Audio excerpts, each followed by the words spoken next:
Hello.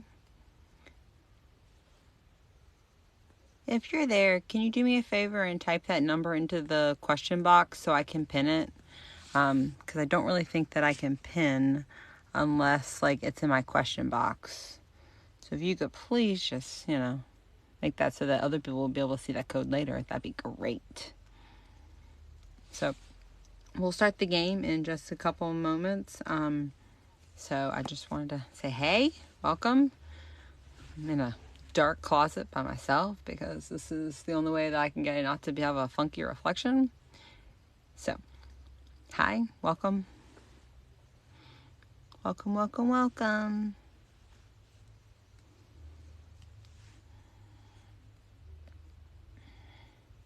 Hopefully somebody stays. Looks like y'all keep entering and then leaving. Hopefully someone will stay.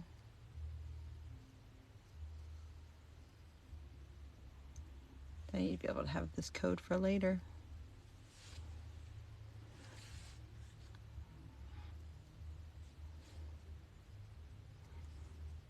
I wonder if it shows the code as we're playing the game. Can't remember. If one of you would do me a big favor and if you would type that code into the little question box so I can pin it so that anybody who comes late will be able to still have the code to join, that would be amazing. Will someone please type it into the question box so I can pin it? There's 3 of you in here. Just press the little question mark. 991849. Please.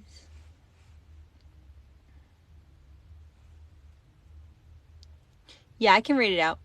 991849. Didn't realize that it was hard to read. That make it better? No, that's super assumed.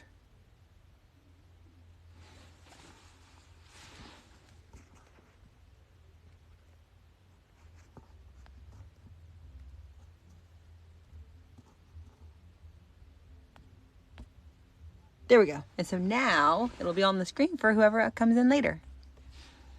There you go. Thank you.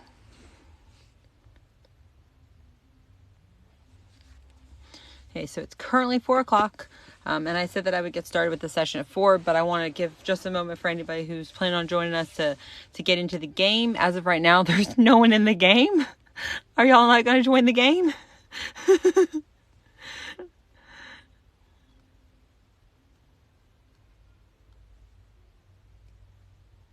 Please, please, please. I guess you don't have to join the game.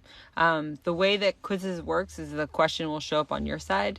Like I'll be able to show the after screen of it, but the during the time screen is not going to show the question unless I put it up there. I'll try to put the question up each time for y'all, those of you who aren't actually into the little game thing. But I'm unable to see when it's time to move on because I'll have the question pulled up. So it will actually be on y'all's screen if you join the game, which is really cool. So I'm gonna give until 4:02 and then I'll start the game. That way I give a moment for anybody who came a little later to be able to get into the game. And all these games that we'll play today are all on my Weebly already open for you. You can play them at any point, anytime. Just type in the code and it will automatically open any of those games for you, which is good for some of you. But I figured that going live would allow me to discuss and explain some of these questions. So hopefully can kind of better, prepare you instead of just not knowing why you got something right or wrong. So there's no one in. I wonder if I can play a game when there's no one in there. Nope, I can't play the game without someone in there. That's not cool. How can I do this?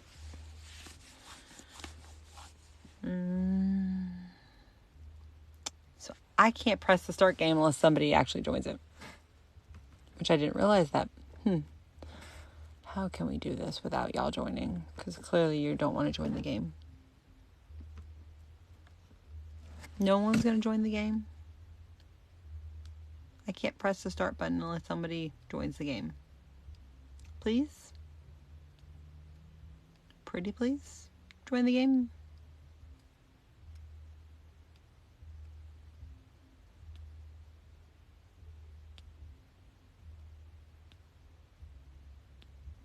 No one's going to join the game? Well, then the review session is going to be a little hard to do if no one wants to play the review games. Somebody, please?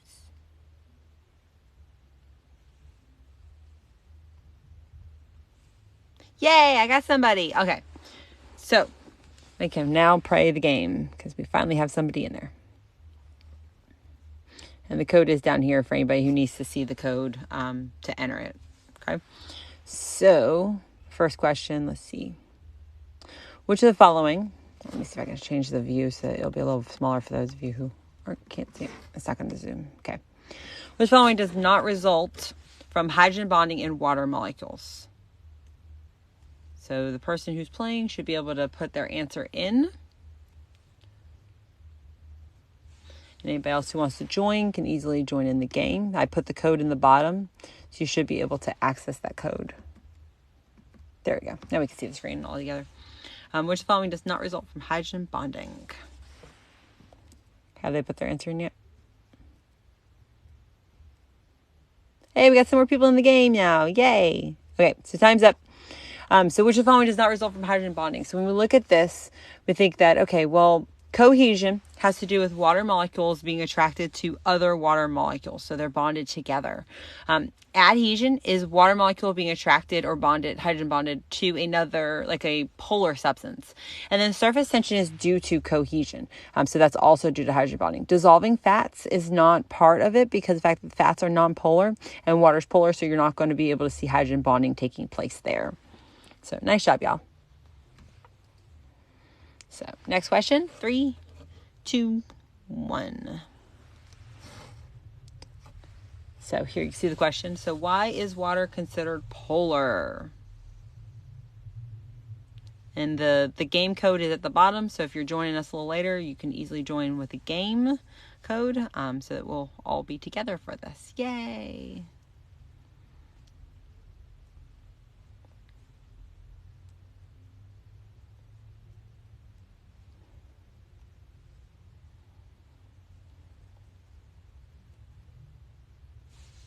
So there's still one person who hasn't put their answer in. So I know that we might not have everybody ready to roll yet. So we're pause in just a moment so we can make sure everyone's got their answers in.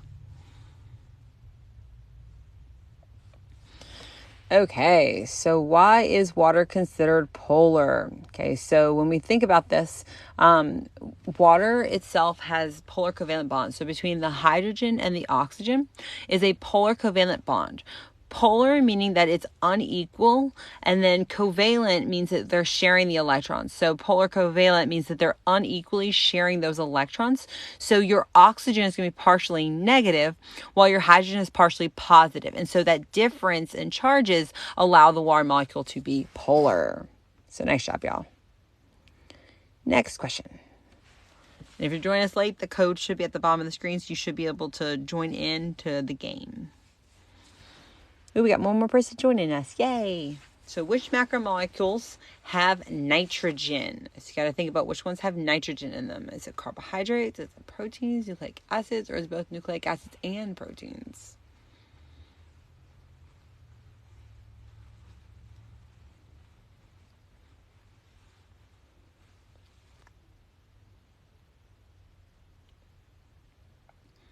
So I see we only have 4 of our 6 participants got with their question in. So wait just a couple more seconds. We have 5 of the 6 are in. If you want to join the game, the code is pinned at the bottom, so you should be able to join our game and have the next question with us. Okay, so when we think about which ones have nitrogen in them, right? We want to see, okay, well, carbohydrates are made up of carbon, hydrogen, and oxygen. And it's usually, it's usually a 1 to 2 to 1 ratio of carbon to hydrogen to oxygen. Proteins are going to have nitrogen in their the amine group. And the nucleic acids will have nitrogen in the nitrogenous bases. So the answer is nucleic acids and proteins because it's both the nucleic acid and the nitrogenous base, and it's in the protein in that amine group. So next question. 3, 2, 1, go.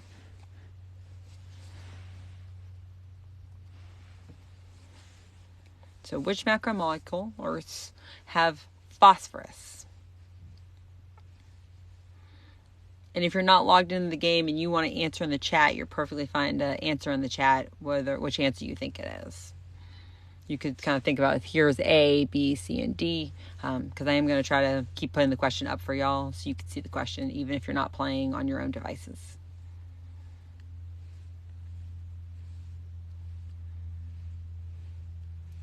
And if you have other questions, you're more than welcome to type those in the chat and I can answer them while we're waiting for answers to come in. 4, 3, 2, 1. Okay, so when we're trying to think which one has phosphorus, carbohydrates we said already has carbon, hydrogen, and oxygen. We said the proteins we're going to have that nitrogen in their amine group, but they're mostly found to have sulfur. Okay, so that sulfur will be in that R group. Nucleic acids are going to have phosphorus because within the monomer of a nucleotide, you see we have a phosphorus, a sugar, or pentose sugar, and then your nitrogen base. And then fats are going to be triglycerol. So they have a glycerol plus 3 fatty acids on them.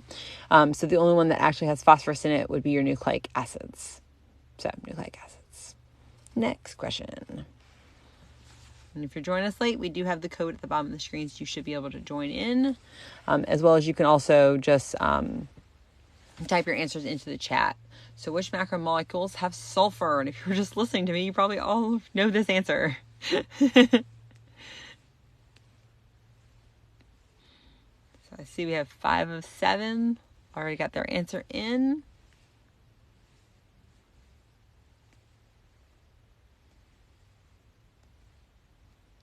LOL.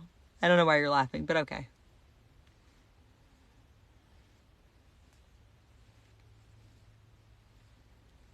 Is there a typo? Is that why you're laughing at me? I don't think so. Maybe. Okay, it looks like we're still waiting on 2 more people to put their answers in, which is perfectly fine. Which macromolecule has sulfur? Okay, so we already said carbohydrates are carbon, hydrogen, and oxygen. And we said that our fats are a triglycerol, so they have 1 glycerol plus 3 fatty acids. And then our nucleic acids, we said, has phosphorus. So our proteins were the one that have the sulfur, because in that R group, you can sometimes have sulfur in certain amino acids, like I think it's cytosine.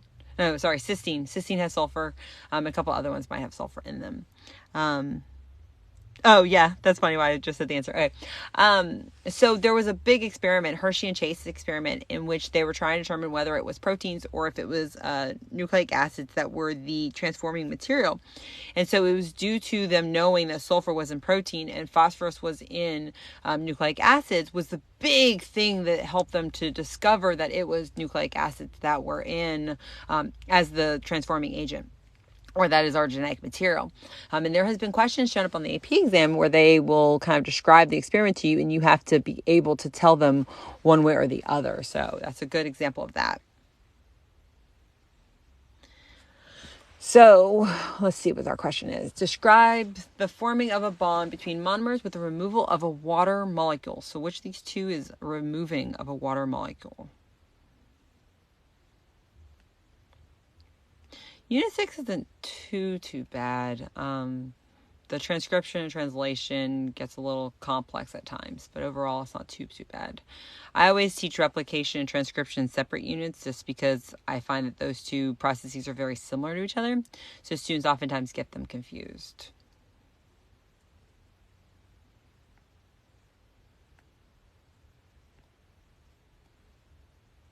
5, 4, 3, 2, 1. Okay, so we're looking at that we're forming a bond between monomers by removing water. And so when you think about being dehydrated, you always think about the water has come out of your body. So dehydration is where we're going to remove water in order to form a bond between monomers. Hydrolysis is going to be the reverse of that, or actually the opposite of that, in which the water molecule is going to be broken, and by breaking the water molecule, you can also break a bond to put the hydrogen on one side and the hydroxyl on the other to break that bond. So this answer should be dehydration. Next question. It's probably going to be the exact opposite if it happens again. Let's see. Hey, look. Describe the bond of breaking of a bond using a polymer using water. We should see 100% answering this question right, y'all. Come on. We just said the answer. No, you're not behind if you're in Unit 5. So different schools start at different times. So it's hard to be able to discern when you should be done with certain units.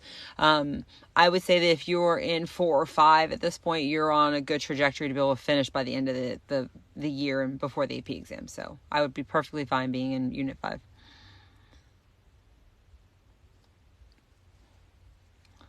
Like, my school started in July.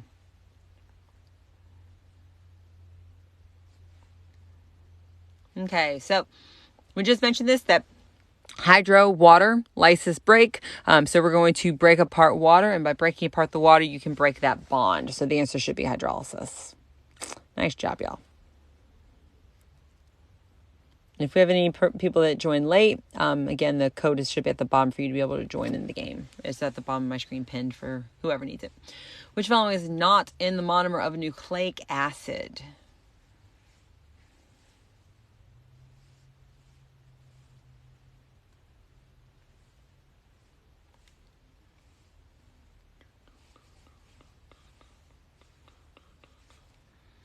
I feel like I need some like lobby music or something. Although I think y'all have lobby music on your side. Do I have it on my side?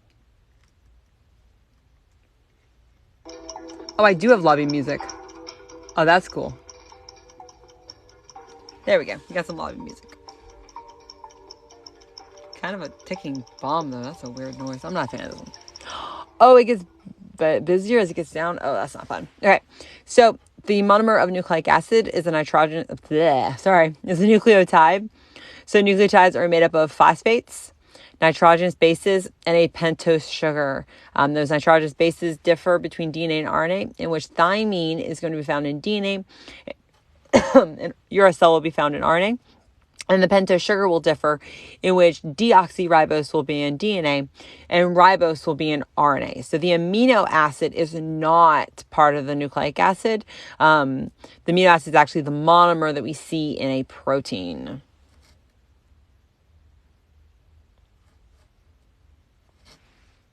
I could search YouTube for calming music. That'll be for my next live. Which of the following is not in the monomer of a protein?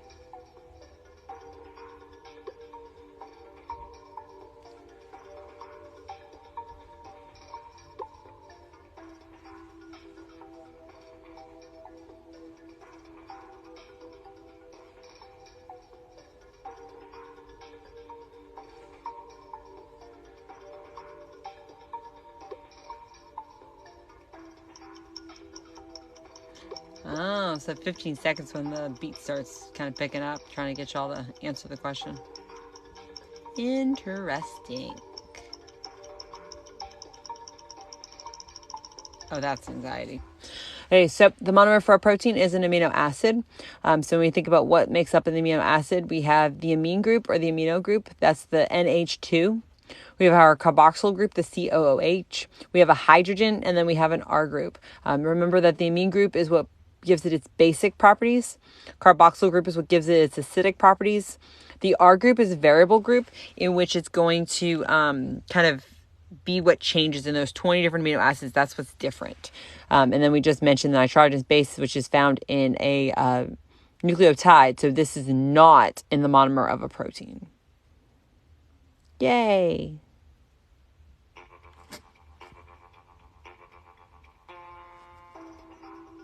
Hey, we gained somebody. Sweet. Welcome.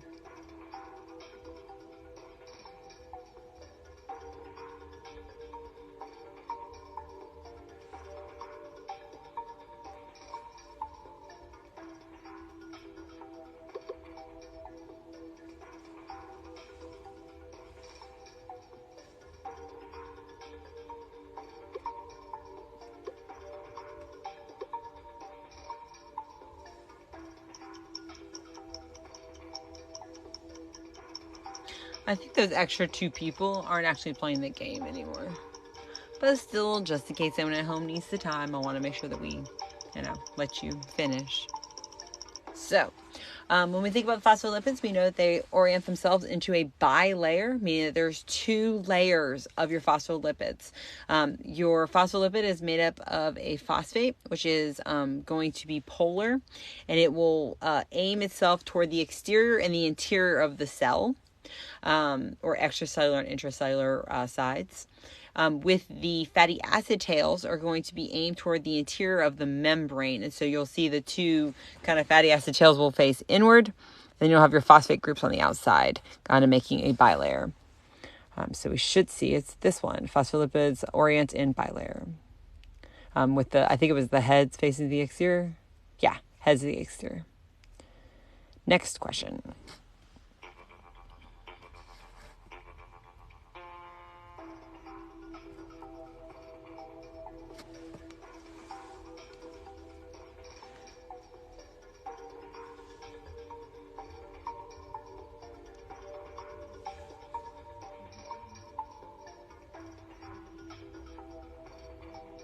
Uh-oh, I lost people that were watching. That's okay. Sorry, y'all. Just trying to be helpful.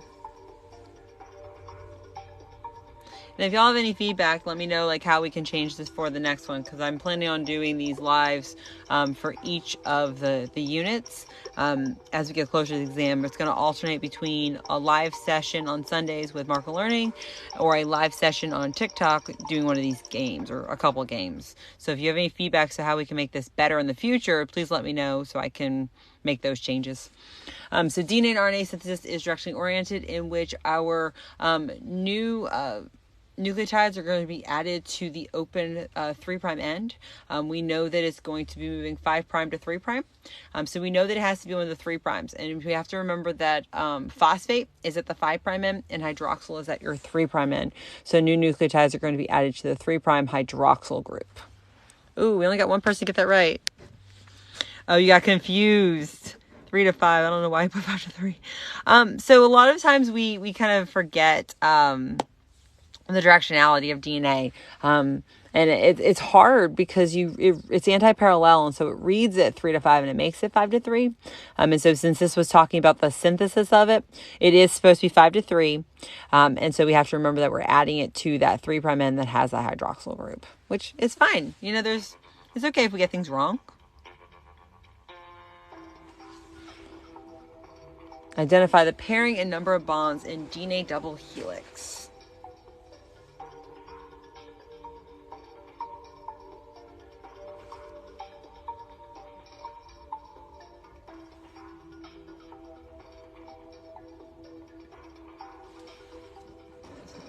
Top of the screen. There we go. That way the text doesn't mess up too much. My setup is kind of really funny. I have 3 boxes of shoes, and then I have high heels turned backwards to hold my phone. Definitely have a fun setup. And I'm sitting in the dark in my closet so that there's not a weird reflection. So the stuff I do for y'all. Okay, so when we have to think about the pairing, we know that A pairs with T and C pairs with G. If you need help, remember that, at Conyers, Georgia, at Georgia College, you need to just kind of come up with some way to remember that A and T are together and C and G are together. The thing that students oftentimes have trouble with is remembering how many bonds there are with them.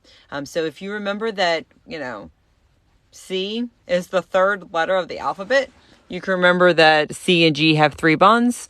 And then, of course, it takes 2 lines to make a T. So that can be the way you remember too. Everyone's a little different on how you need to remember it. But A and T will have 2 bonds and C and G will have 3.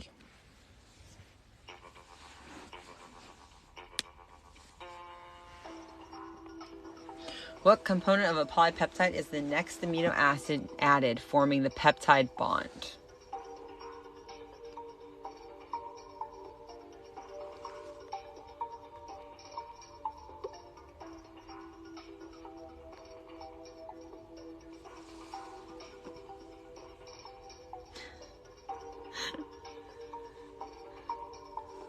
Thank you for putting your answer in the chat.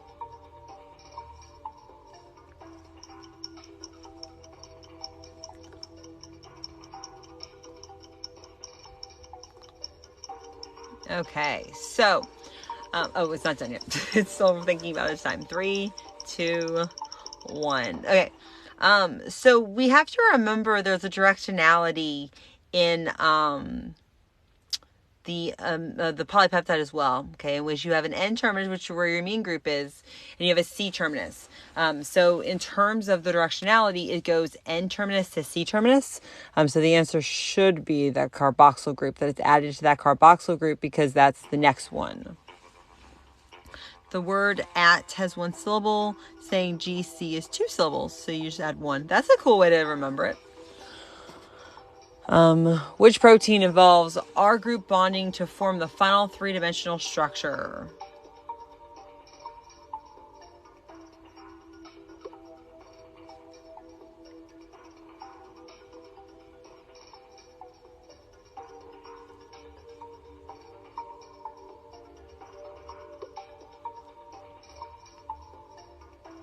And yeah, if you can't get into the game, you're more than welcome to type the answer in the chat.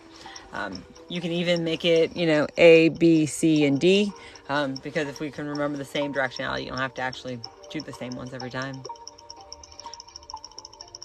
And down goes time.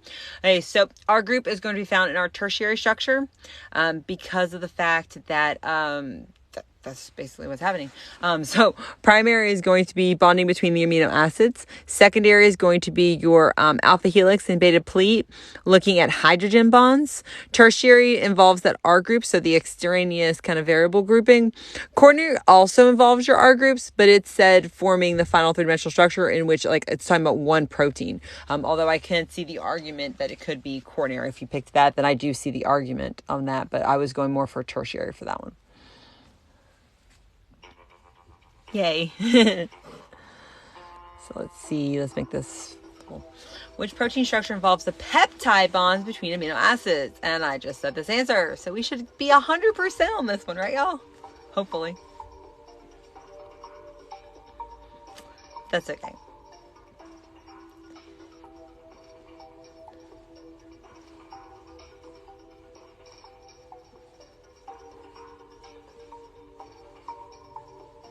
So again, if there's any feedback for next time, I know it's kind of weird having it sideways. I just figured it'd be a little bit easier to see if it was long ways, like the landscape, versus if I was trying to hook the phone up straight up and down. But y'all can tell me if you think the orientation needs to be adjusted for next time. Okay, so the answer should have been our primary structure, because we're looking at our peptide bonds between our amino acids. Tertiary, we said, was between the backbone. Secondary is between our backbone. Tertiary is between our R groups, and quaternary is between also the R groups, but different polypeptides. Okay, so I hear that we like it sideways. Okay, DNA and RNA difference, so many qualities. Which of the following is not a difference? So what is not a difference? That's a cool way to remember. Primary for peptide, you got your PPs. Or as my students keep talking about, pushing P, which I still don't understand, but whatever.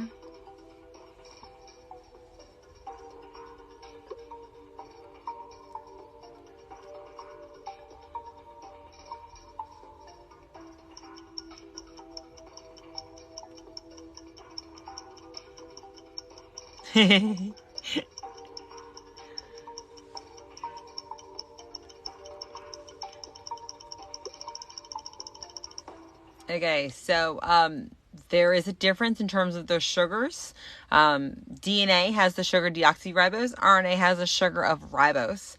Nitrogenous bases are different. DNA has thymine, while RNA has uracil. And strandedness, technically, you could go either way on that. There are some double-stranded DNA. There are some single-stranded DNA. But the phosphate group is actually going to be the same for all of them. So it should be phosphate group. So nice job for my people who had said C and phosphate group. Okay, so that was the last question. So I have a bunch of different games. Actually, is it going to show us our leaderboard? Going to tell us who got first? Nope, we don't see who got first. Anyways, so I have a couple different games we could play next. So y'all just let me know what you want to do next. So we have bonding, We have water properties. We have protein. We have lipids. We have we have carbohydrates. I guess I double clicked on that one. So do we want to do, where's my nucleic acid one? There should be one for nucleic acid, so I can find nucleic acids if we want that one. So just let me know which one in the chat, which one do y'all want to do? Do we want to do bonding, water properties, proteins, lipids, carbohydrates, or do we want to do like nucleic acids? Because I don't think we'll have enough time to do all of the games. Because I said I was only going to do this for an hour today with y'all. So I see a lot of water coming up. So let's do our water properties game. So live game, instructor paste. Turn that name factory on and play our music. Shuffle our answers. Don't show the leaderboard. Okay. Continue. Let's go. Okay. So can someone do me a favor and type the code into the question box so that we'll be able to have that pinned for whoever needs it later on. So the code is 655871. So again, that code is 655871. If you can, okay, someone typed it into the question in the box for me. Thank you. Oh my God, there's a bunch of y'all who did it for me. Y'all are our best. I'm gonna click you. Okay, so now we have the code pinned at the bottom so that we can have a chance for people to be able to, if they come in a little later, they can still join the game. I see there are 6 people in the room. So there's currently 2 people that have logged in. So I'm going to kind of give maybe 30 seconds or so for y'all to get into the little game if you're wanting to be in the game. But you're more than welcome to still type it into the chat like we've been doing this past round. I am perfectly fine with either method. Hi, Texas teacher. Okay, so let's unzoom that because I know that y'all can't see it when it's zoomed like that.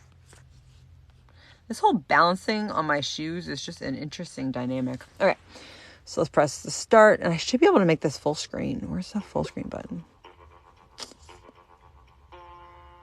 That's not what I want. Don't know. What type of bond is found between water molecules? So again, between water molecules. What kind of bond are we going to see between water molecules?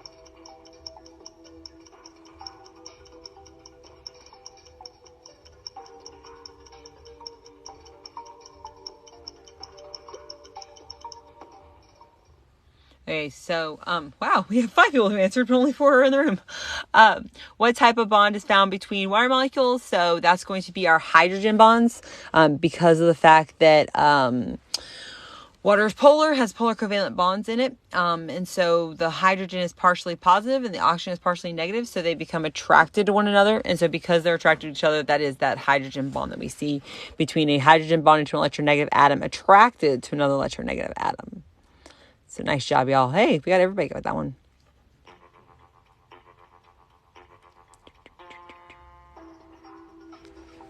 Surface tension of water is a cohesive force between water molecule and other molecule.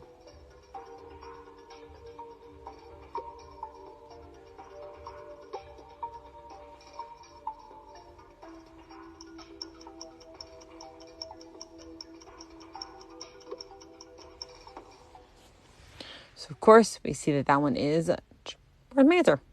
False. So the surface tension is more of, look, yes, has to do with the cohesion of it. But it's talking about that you have the surface to the water due to that cohesive ability. Where was I going with that one? I wrote these questions a long time ago.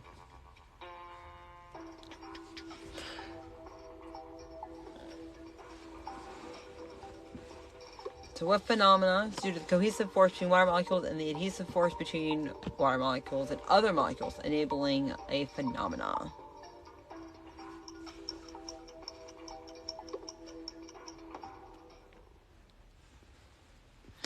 Okay, so This one should be capillary action because it's what's going to allow the water to move up the plants. So the water is being kind of drawn from the top. So there's transpiration that's going to cause the evaporation of water up in the leaves, which then draws the water up. And as it draws that water up, each water molecule is attached to one another. And then it also is attached to the side, so it kind of climbs the xylem inside the plant.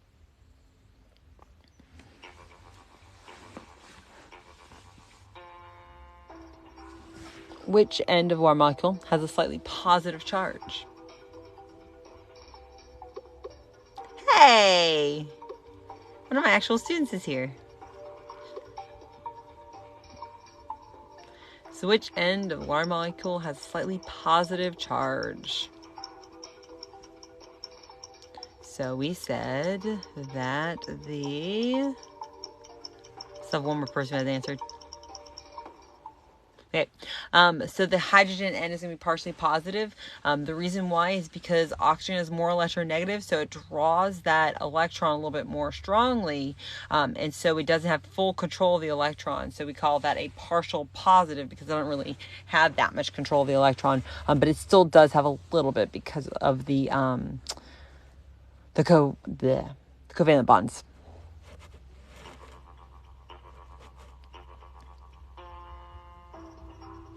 So what word describes when water is attracted to other substances?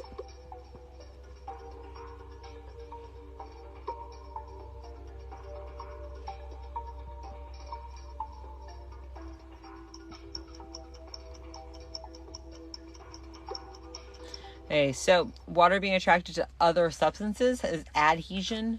So that's what we saw with the capillary action, was that it was adhesing to the sides of the xylem because of the fact that the xylem was slightly polar.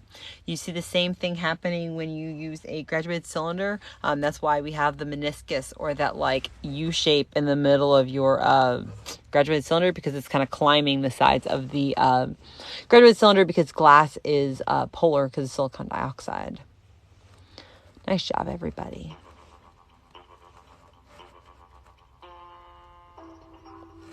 So when water molecules stick easily to other water molecules, this is called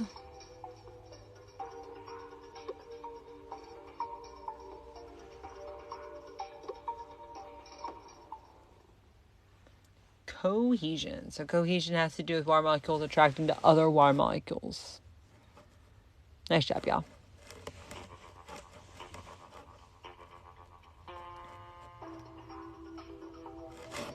Oops.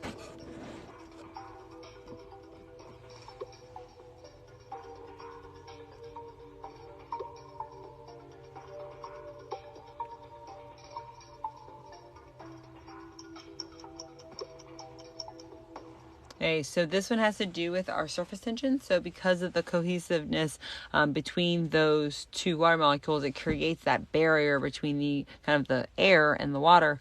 And so it can kind of make that bubble you'll see at the top of your penny, because you'll just keep dripping it on there.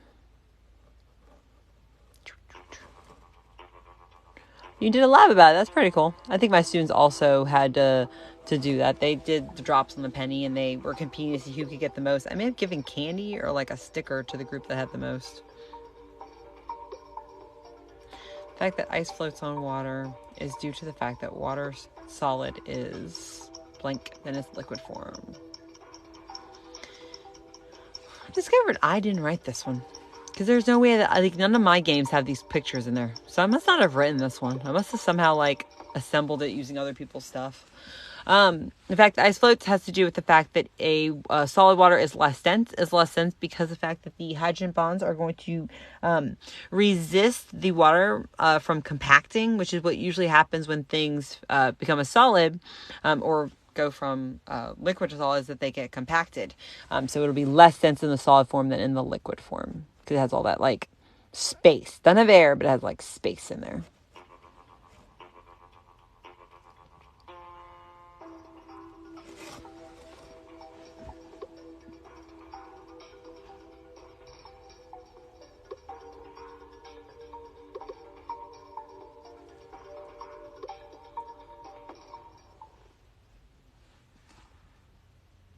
Oh, everybody's done. Sorry. So the tightness across the surface of water that enables a paperclip to float is surface tension. My students had to do this, and they discovered that if they used a fork, they could get it to float. We should have 2 more questions. Then we'll be on to the next game. Figured I'd do as many games as I could in the hour that I promised y'all. Which statement explains why water molecules stick together?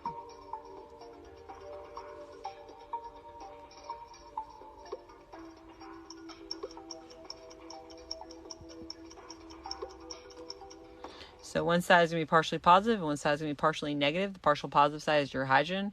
Partially negative side would be your oxygen. So they're going to be attracted to each other by by hydrogen bonds. And should be our last question. Large bodies of water help to keep nearby climates from being too hot or too cold because...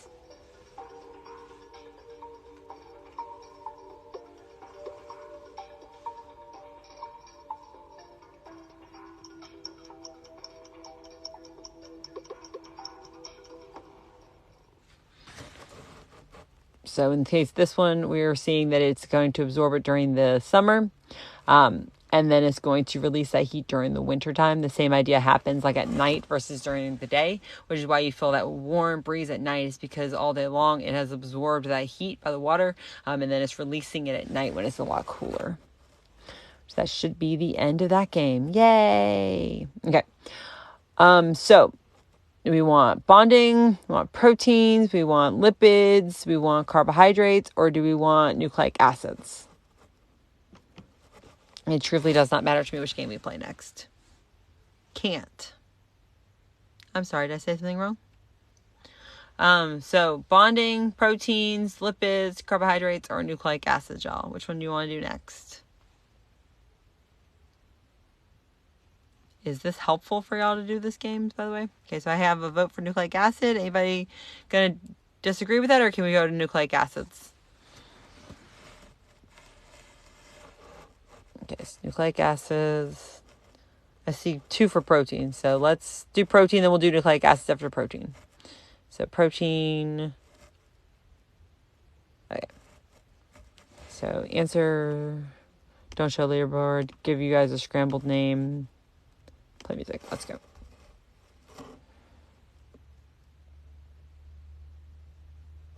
Okay. So let me zoom this. Let me get rid of this. Zoom that. Okay. So if someone will type the question into the code in as the question, so I'll be able to pin it. So that's 893684. If someone can type that in the question in the box, that would be amazing. Thank you. There we go. Okay. So it is tagged at the bottom for anybody who needs it. So I currently have 1 person in. I think the last game may have had like 3 or 5. I can't remember. I know there's only 6 people that are currently watching the live. Hey, I got 4 people now. Sweet. And 5. Okay. I'm going to go ahead and press the start button. So this one, I think we said we're doing proteins, I think is what we said. This one I know I wrote.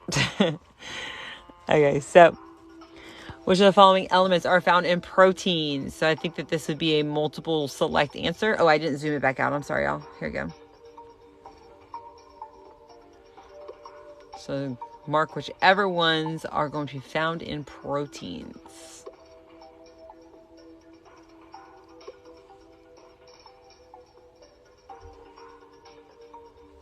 Hey, I lost the viewer. Oops.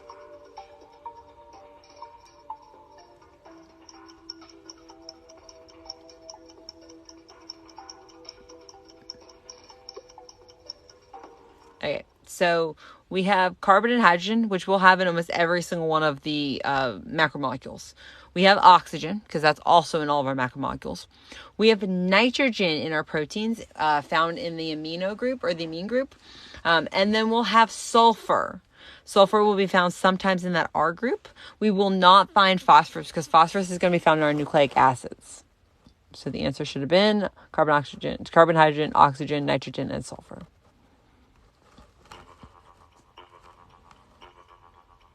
Hey, Hector. So which one? Ah! Sorry, y'all. Which of the following is a monomer of a protein? Which I guess me trying to balance everything on a box of shoes was not the best plan when the shoes decide to fall.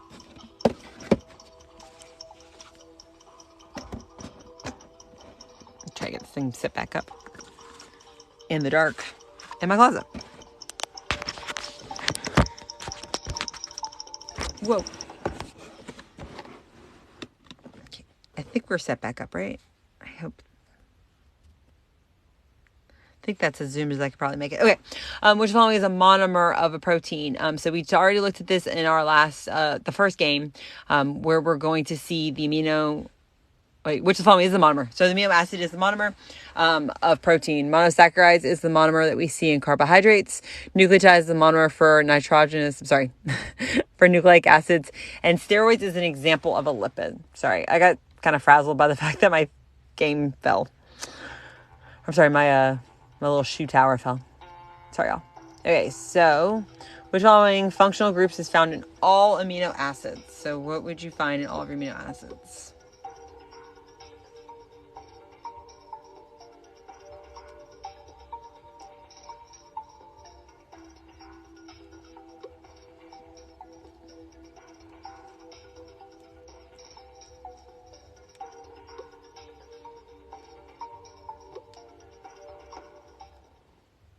Okay, so all amino acids have the same kind of four things attached to them.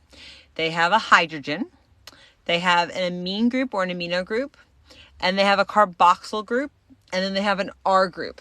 So we're going to find the amino and the carboxyl in every single amino acids. That R group could sometimes have a hydroxyl, and it sometimes could have the sulfur-hydryl. But this says found in all amino acids, so it should be the first two answers. Great job, y'all.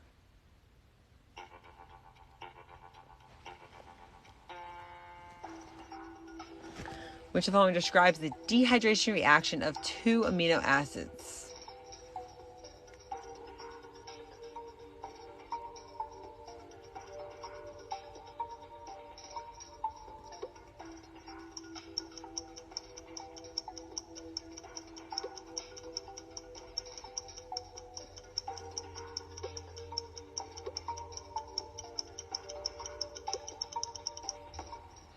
So in a dehydration reaction, that means, of course, we're making a bond between these amino acids.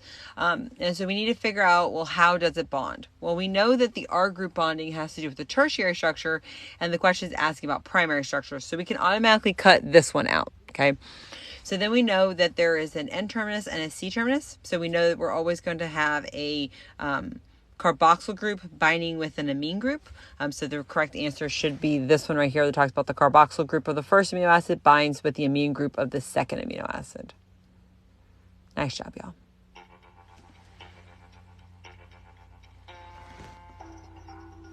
Which of the following bonds is found in the secondary structure of a protein?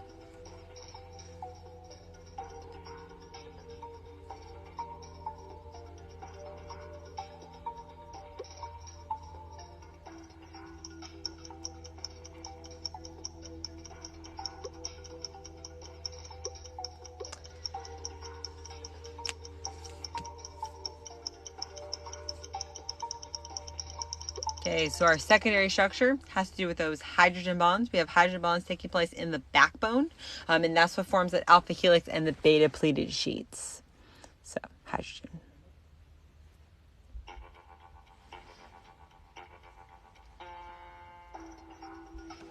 Which of the following structures involves the R groups interacting in a single polypeptide?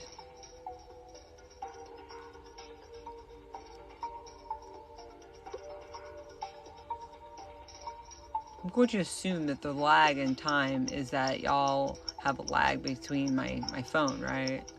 Y'all know this one, right? Was this in the other game?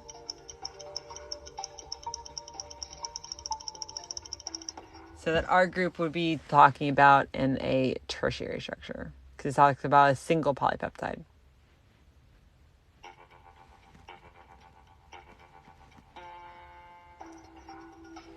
The amino acid glutamic acid has an R group with a negative charge. During folding, which of the following describes the orientation of the R group? So where would you find it because it has a negative charge?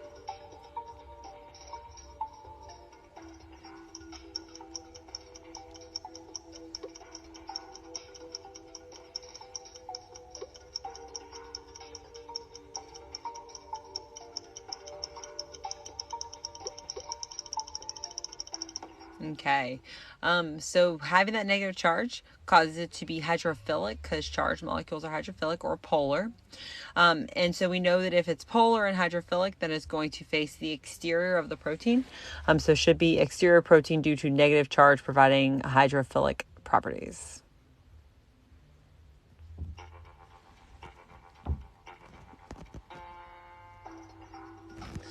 In terms of directionality of the protein, which of the following provides naming for the side with the amine group?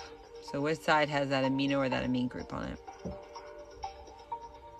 And I've said this before tonight, like today during the review session. I'm not sure how many of you paid attention to when I said it, because you're more or less just hearing my voice, but I think it's a little harder. But that's okay.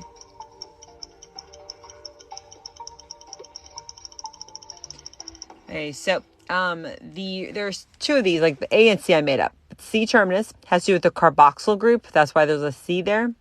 And the N terminus has to do with the amino because of the fact that there's that N or the nitrogen that's in your the amine group of NH2.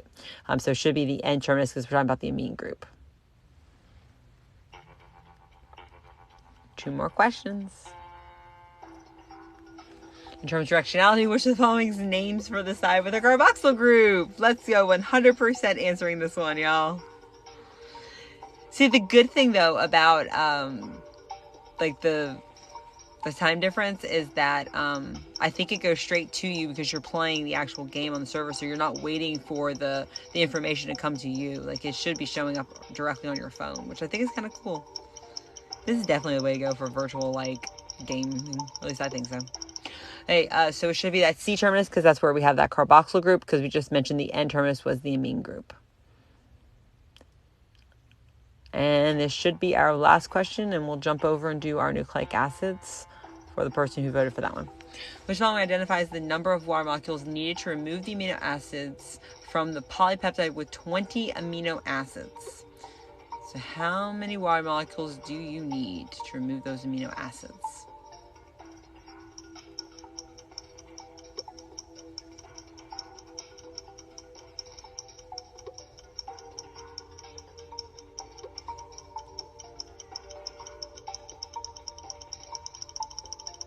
I don't think I've heard of this. Okay. And so we kind of have to think about, okay, well, water molecules are used to break bonds, right? We talked about this at the beginning. Hydrolysis is the breaking of the water molecule, which will break the bond. So if I have 20 amino acids, that means that there's 19 bonds. So I need 19 water molecules in order to break all those bonds. And that should be the end of the game. Yes, let's end that one. And then we'll go over to nucleic acids because I promised y'all I would do the nucleic acid one next. Okay, so generate names, shuffle, don't show leaderboard. Continue.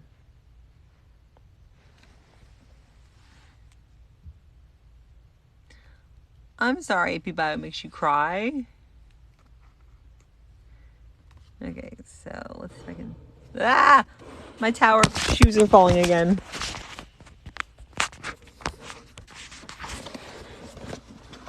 I missed something off center down there. Give me a second, y'all. I'm sorry.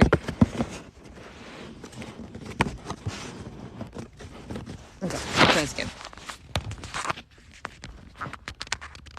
I know you're laughing at me, but I had to find some way that I could hold the phone and all the other stuff. Okay, there you go. There's your game code. Can someone type that into the question box for me so we'll be able to shine, like, hold it? One new message. Okay, so thank you for whoever just did that. Okay, now we're tagged. Okay, so it should be 625-846 if you'll go ahead and join our game.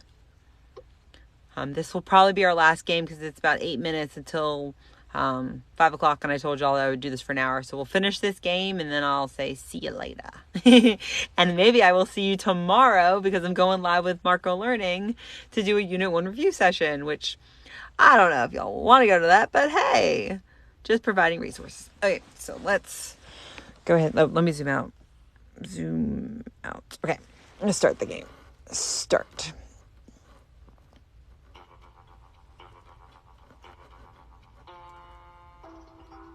Okay. Which following elements are found in nucleic acids?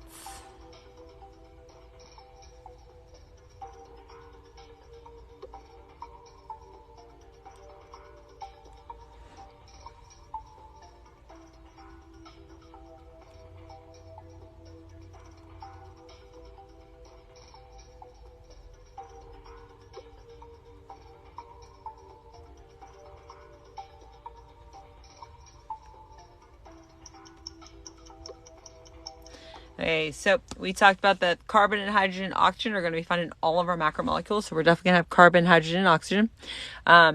What we will also have is that we'll have phosphorus, because the fact that that's found in your, every single nucleotide will have a phosphorus. You'll also have nitrogen, because that's in your nitrogenous bases, but we will not have sulfur. So it should have been all of them except for sulfur.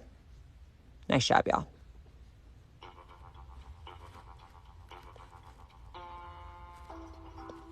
So which of the following is the monomer of nucleic acids?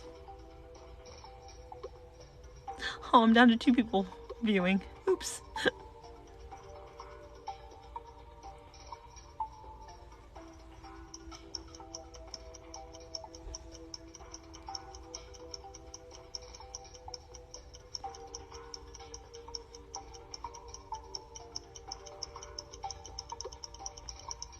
So monomer nucleic acid would be a nucleotide. The amino acid is the monomer for a protein. Monosaccharide is the monomer for a carbohydrate. As we said, nucleic acids have a monomer of nucleotide. And nitrogenous base is something that's inside of a nucleotide. It's part of it's a component of the nucleotide. Nice job, y'all.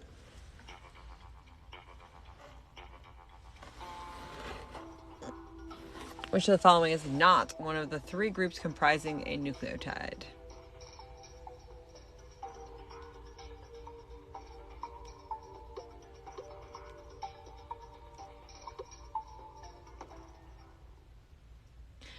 So we have the phosphate group.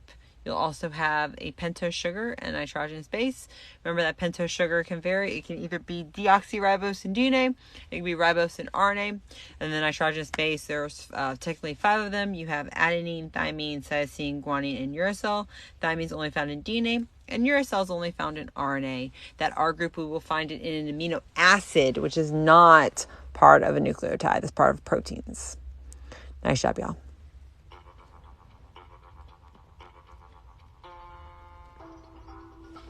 Which one describes the difference between a purine and a pyrimidine?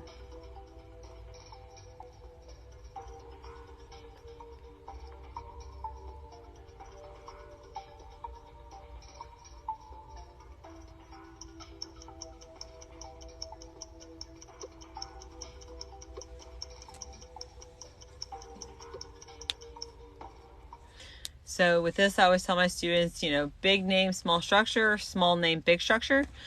So the pyrimidines are going to be a single ring, while the purines are going to be double rings. I do believe it's also important for us to know which ones are which. So your pyrimidines would be your cytosine, your uracil, and your thymine. So it spells out cut, C-U-T. So the pyramids get cut. And then your purines are going to be adenine and guanine, because if you have pure silver, AG, then I don't know, you're awesome, I guess. So pyrimidines would be C, U, and T. The purines are the pyrimidines are C, U, T. The purines are A and G, or G and A, whichever one you want to say.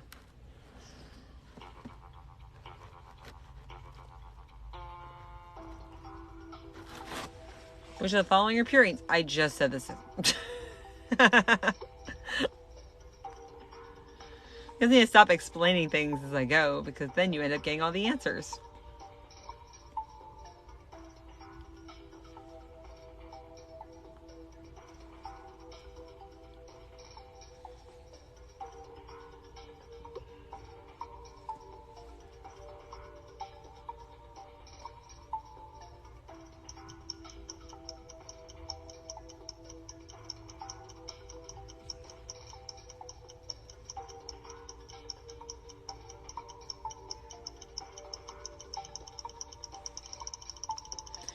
So we said our purines was adenine and guanine. AG or GA, it doesn't matter to me. But you can remember pure sulfur. So pure AG. Let me guess, next one's probably going to be pyrimidines. Which of the following pyrimidines? Let's get 100%, y'all. I believe in you.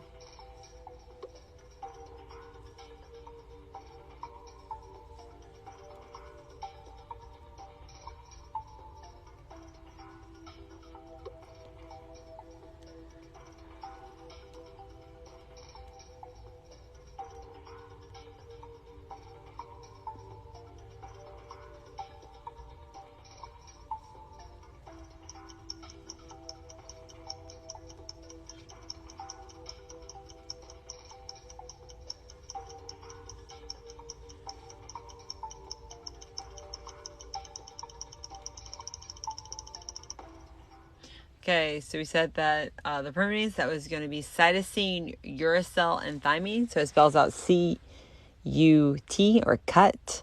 So you cut the pyramids.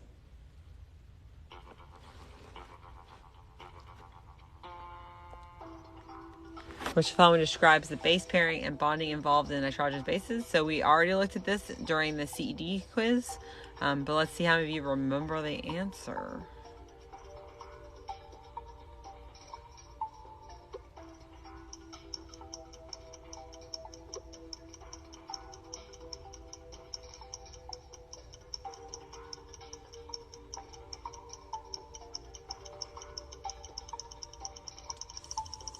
Adenine is going to pair up with the thymine, and it's going to have two bonds. As we said before, AT has, or at has one syllable, so you can add one to make it two, or as I said, use two lines to make a T.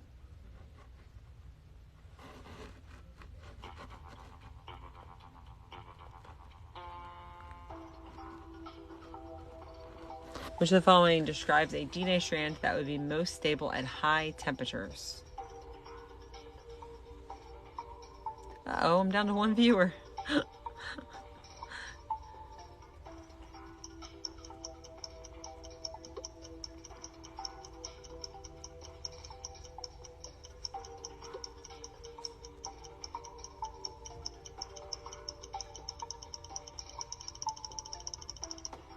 So the more bonds you have, the more stable the structure. So since cytosine and guanine have 3 hydrogen bonds and adenine and thymine have 2 hydrogen bonds, you're going to want the structure that has more of the CG bonds. And so since this one has 75% CG, that means that there's more hydrogen bonds, which means that this one would be more favorable.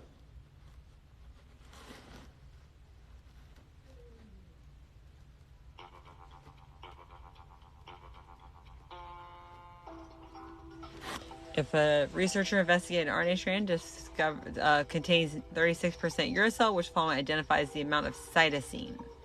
So you know uracil. How much cytosine do you have?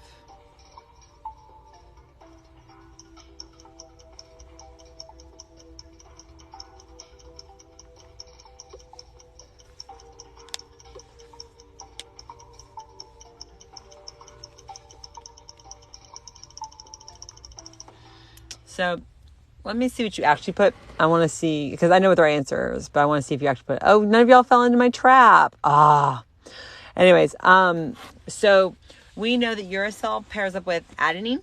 And so adenine and guanine, adenine would have 64%. Okay.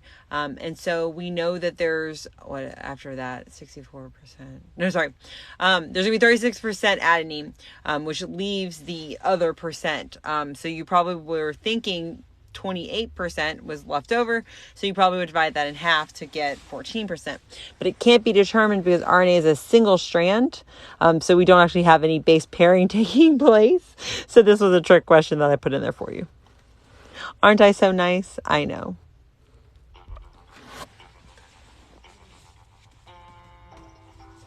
And this should be our last question. Which development describes directionality of nucleic acids?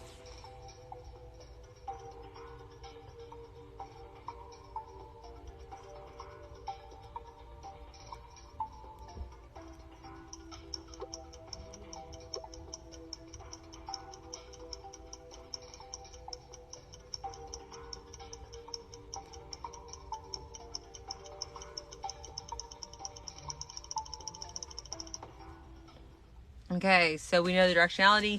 There's going to be a 5' end that has a phosphate and a 3' end with a hydroxyl. My students always used to say POH, like POH, because the 5' end has the phosphate and 3' end has that OH or the hydroxyl. And that should be our last question. So we should be done. Okay, so there are three other games that we didn't get to.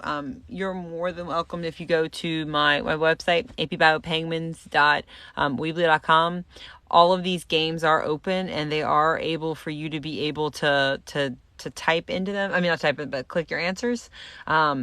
I will be going live tomorrow at 4 o'clock on Marco Learning's YouTube channel, in which we'll go over Unit 1. I'm still building the PowerPoint, but if you have any feedback about this review session, just let me know, because I will be doing this every other Sunday. So the Sundays that I don't go live with Marco, I'll go live on TikTok at 4 o'clock, and I'll do review games, as many games as I can, within that hour. So I hope you all have a wonderful day, and remember your AP Bio Penguins, and AP Bio Penguins are just success. Bye, y'all.